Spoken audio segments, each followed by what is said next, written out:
40 साल कांग्रेस में रह चुके वीरेंद्र सिंह अब कांग्रेस को अलविदा कह चुके हैं और अब शायद वो बीजेपी का दामन थाम लेंगे। इस शायद मैं इसलिए कह रही हूं क्योंकि कल ही उन्होंने ये बयान दे दिया था मीडिया के सामने, साफ तौर से उन्होंने पत्रकारों के जवाब में यही कहा था कि बीजेपी में शामिल हो रहा हूं। ये बात किसने कही है? ये एक अफवाह भी हो सकती है, तो इसलिए शायद का इस्तेमाल यहां पर किया जा रहा है। वहीं मैं आपको बता दूं कि 16 तारीख को एक रैली होने वाली है जिसमें अमित शाह भी पहुंचेंगे, तो कहीं ना कहीं औपचारिक ऐलान होना बाकी है। अटकलों के तौर पर या संकेतों के तौर पर मैं ये पूरी जानकारी आप तक पहुंचा रही हूं और बीजेपी प्रवक्ता इसी पर ज्यादा जानकारी बातचीत करने के लिए हमारे साथ जगमोहन आनंद जी भी जुड़ चुके हैं, उनसे बातचीत करती हूं। जगमोहन जी, आपका बहुत बहुत स्वागत है MH1 न्यूज पर। सवाल मेरा सबसे पहले यही है कि सीधे तौर पर यहां पर तो उनसे हमारा फिलहाल संपर्क टूट गया है, कोशिश उनसे फिर से जुड़ने की हम करेंगे, लेकिन हमारे साथ रविंद्र जी लगातार जुड़े हुए हैं। सवाल मैं उनसे कर लेती हूं। रविंद्र जी, मैं वापस आपके पास आती हूं और सवाल मेरा यही रहेगा, क्या अहंकार में नहीं दिखते हैं यहां पर वीरेंद्र सिंह? जिस तरह से उनकी तरफ से लगातार बयानबाजी की जा रही है, महत्वाकांक्षा पूरी नहीं हो रही है, लेकिन आप लगातार दमखम दिखाने की बात करते हैं कि इस बार कांग्रेस जो है वो बिल्कुल भी सत्ता में नहीं आ पाएगी या सिर्फ 1 या 2 सीटें ही जीत पाएंगी, तो और कांग्रेस अध्यक्षा की भी बात उन्होंने नहीं सुनी है, तो कहीं ना कहीं उनका अहंकार नहीं झलक रहा है यहां?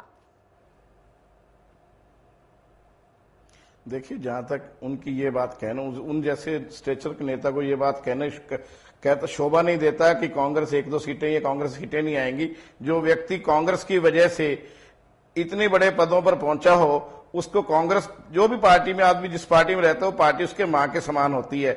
आप 40 साल किसी पार्टी में रहने के बाद, इतने पार्टी में महत्वपूर्ण पदों पर रहने के बाद, मंत्री रहने के बाद, सांसद रहने के बाद, CWC मेंबर रहने के बाद आप ये कहो कि कांग्रेस पार्टी जीतने नहीं जा रही, ये उनका भ्रम है।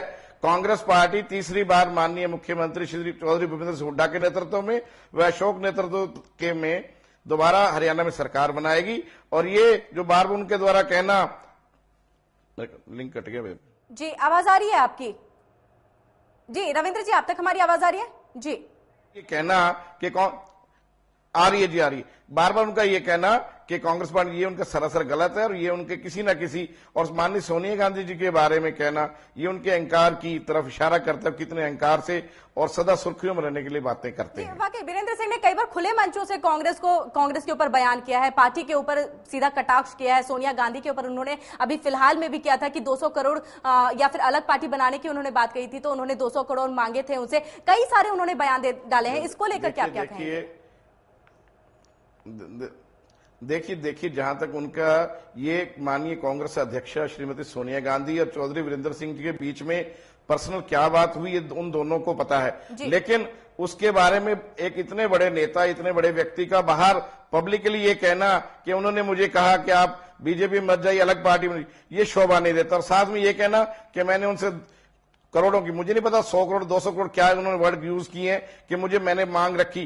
क्या आप मुझे चौधरी वीरेंद्र सिंह जी जनता को बताएंगे, हरियाणा की जनता को, कि बीजेपी ने कितने करोड़ उनको दिए हैं हरियाणा कांग्रेस छोड़ने के लिए?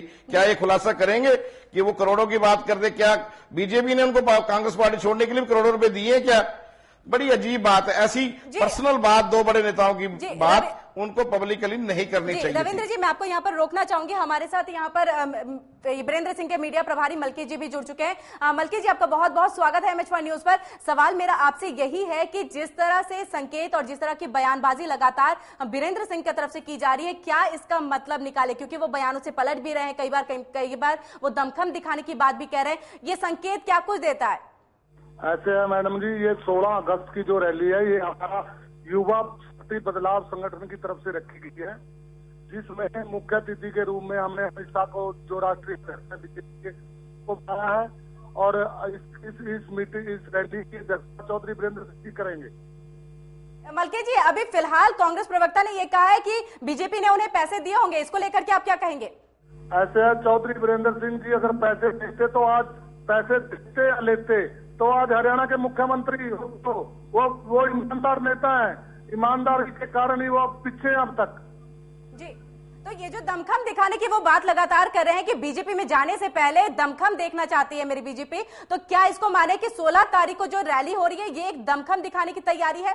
मैडम, ये 16 तारीख की रैली नहीं, पिछले साल भी 20 अगस्त 2013 को चौधरी वीरेंद्र सिंह ने रैली की थी हरियाणा की, तो तब भी बहुत, जिसमें लाखों की भीड़ जुटी थी। ये दमखम की बात, चौधरी साहब के जो कार्यकर्ता हैं वो 25-25, 30-30, 40-40 साल से चौधरी साहब के साथ है, वो अपने कार्यकर्ताओं के साथ लेके रैली कर रहे हैं, और रैली हरियाणा युवा शक्ति बदलाव की और संगठन की तरफ से की जा रही है। मेरा सवाल सीधा सा है मलकी जी कि क्या दम दिखाने के लिए ये रैली की जा रही है? चौधरी वीरेंद्र सिंह तो समय समय पर रैलियां करते रहते हैं। चलिए आप हमारे साथ बने रहिए मलकी जी, आगे भी आपसे सवाल हम करेंगे। बहुत सारे सवाल अभी भी बचे हुए हमारे जहन में भी उठ रहे हैं, जनता के जहन में भी उठ रहे हैं। वहीं हमारे साथ रविंद्र जी भी लगातार जुड़े हुए। फिलहाल रुक रहे हैं एक छोटे से ब्रेक के लिए, जल्द हाजिर होते हैं।